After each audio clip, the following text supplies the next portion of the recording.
you guys, welcome back to Fun-Filled Fridays with Bright Lights Theater. I'm so excited to be back with you, and today we're going to talk a little bit about breathing and how important breathing is.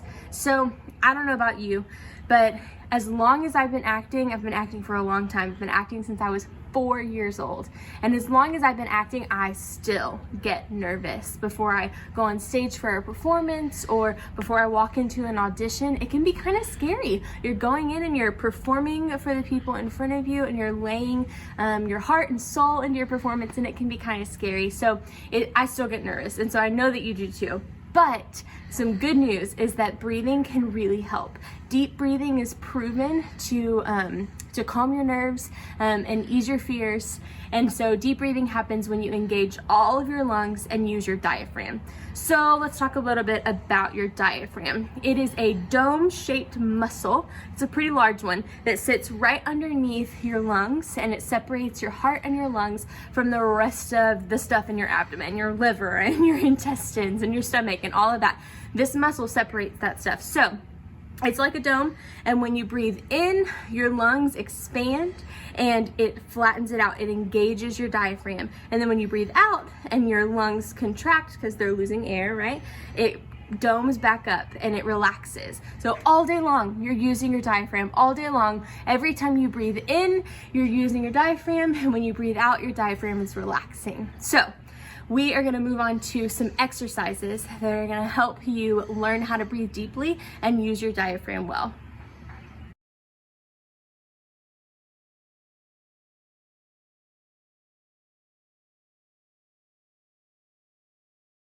All right, exercise number 1. Here's what I want you to do. I want you to lay down flat on the ground on your back. Make sure your back is flat on the ground. Now, if you have to lift your knees up so that you can get your back flat, that would be great.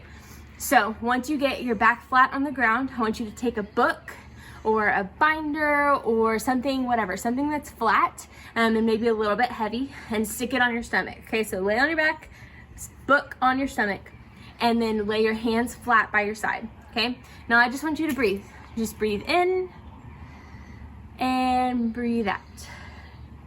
Breathe in and breathe out. Okay, do you notice something? Is the book on your stomach going up and down?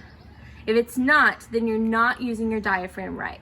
Okay, so make sure that your shoulders stay relaxed, that you're not hunching them up when you breathe, and your stomach in this position. It should be the easiest way for you to breathe with your diaphragm. So make sure that your stomach's going up when you breathe in, and it's going out when you breathe out. It's going down when you breathe out, right? Okay, now I want you to try to breathe in as much air as you possibly can, okay? You're gonna breathe super deep. If you need to breathe through your nose, that might help, okay? So breathe in all the air that you can. Ready, 1, 2, 3. Expand your tummy. Breathe in, breathe in, breathe in, breathe in until you can't breathe in anymore. And then I want you to breathe out all the air, breathe it all out. Breathe all the air out. Your stomach should be super duper flat. There's no air in your lungs. Okay, how'd that go? You can fit a lot more air in your lungs than you think you can, huh? There's a lot of air in there. There's a lot of space. And so we want to stretch out our muscles, stretch our diaphragm, stretch our lungs so that we can use our full lungs when we're performing, okay? Okay, so we're gonna breathe in on a count of 4, and then we're gonna breathe out on a count of 4, but I want you to breathe out with an S, okay? So we're gonna breathe in, 1, 2, 3, 4, and then we're gonna breathe out, and you're gonna stop really sharply on that 4th count. It's super important for singers to stop sharply on a specific count so that the whole cast or the whole choir stops together. That's very important, okay? So we're only gonna do 4 counts. You're gonna have some air left, and that's gonna be okay, all right? It's gonna get harder later. So here we go. We're gonna breathe in on 4 and breathe out for 4, okay? I'm gonna do it with you. Here we go. 5, 6, 7, 8.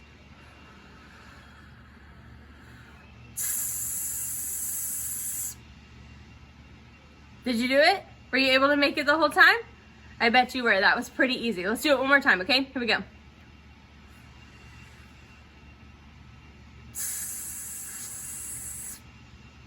Great job. All right.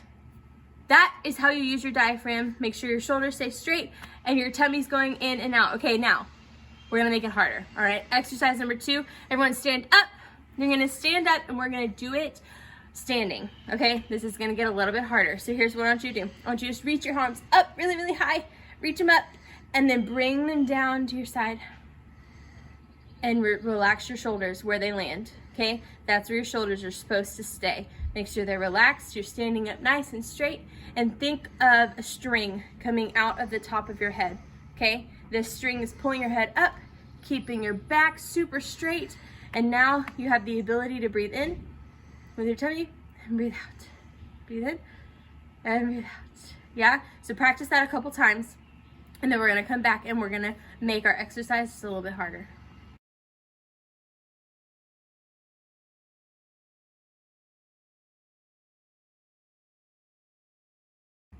All right, here we go. Exercise number 2. We're standing, our feet are flat on the ground, your shoulders are in the correct place, you're standing with your back straight, and we're breathing from our diaphragm, okay? We're gonna do the same thing we did on the floor. In for 4 counts, out for 4 counts on an S, or if you'd rather, you can do ah, or you can do an Either way, I'm gonna do an S, and so you can do that with me if you want, okay? I'm gonna do it with you. Here we go. 5, 6, 7, 8.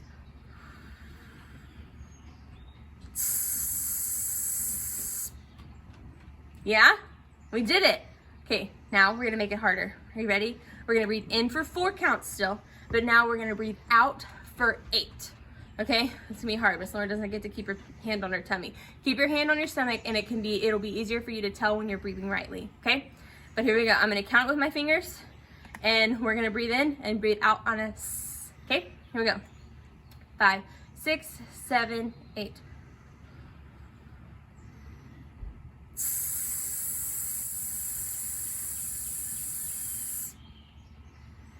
How'd you do? Did you make it all the way to 8?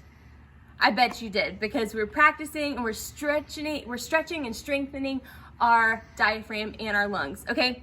Here's my challenge to you though. Do this every single day. I want you to practice your deep breathing every single day and make it harder for yourself every single day. Once you get to 4, move to 8, and then move to 10, and then move to 14. Whatever it takes, get it as long as you can. Get your S as long as you can, because that's only gonna benefit you later. When you perform in a show and you have to hold a really, really, really long note, knowing that your diaphragm and your lungs can make it that long is gonna be really sweet and really comforting for you. So I want you to practice, get used to breathing really deeply, breathing properly, so that when you sing, you can project to the back row like you need to. All right, good luck. Okay, you guys, I have some really great news. So breathing deeply isn't just helpful and good for performance, but it's great for everyday life. I know that anxiety and anger can creep up on us, especially in a time like this where we're stuck at home, we're stuck inside with the same people all the time. It can be easy to be frustrated with our family members, or frustrated and angry at our siblings, or there's lots of people that are getting sick, you guys, and it can be really easy to be anxious about those things and be nervous or scared for what might happen to the people that you love or to yourself. But you guys, God gave you this really sweet gift. He gave you the gift of being able to breathe deeply. And He made your body in such a way that it can do that it can calm itself down, that you can take a minute, breathe, and then think about what those feelings mean and why you're having those feelings. And we can take those feelings to Him, because He wants to hear you, He wants to talk to you, and He wants to know how you're feeling. And so we can take that anger and frustration to God, because He's given us a way to cope with it, to calm down, take a minute, and be able to think about what those things mean. You guys, God is wiser, He is stronger, and He is way more loving than any of us could ever be. And He can help us be those things. So when you feel anxious or scared, take a second, take some really deep breaths, get yourself calm, and then go to God and ask Him that instead of being scared, that He might give you a peace and an understanding, or that He can give you the faith that you need to trust Him and to trust His plan. And He will do that. He will give you the faith that you need and the trust that you need to move forward and to move out of your anxiety and your fear. Or when you feel anger coming in or you're frustrated with your siblings, take a second, breathe really deeply, and talk to God. Tell him, Lord, I'm angry. And you can ask him to help you forgive your siblings. You can ask him to help you understand why your siblings might be doing what they're doing. And you can forgive them and love them well, even in the midst of your frustration and anger, because God gave your body this really sweet way of coping with your feelings. And so next time you feel anxious or scared or frustrated or angry, take a deep breath. Take some deep breaths and talk to the Lord, because he wants to listen to you. He's attentive to his children.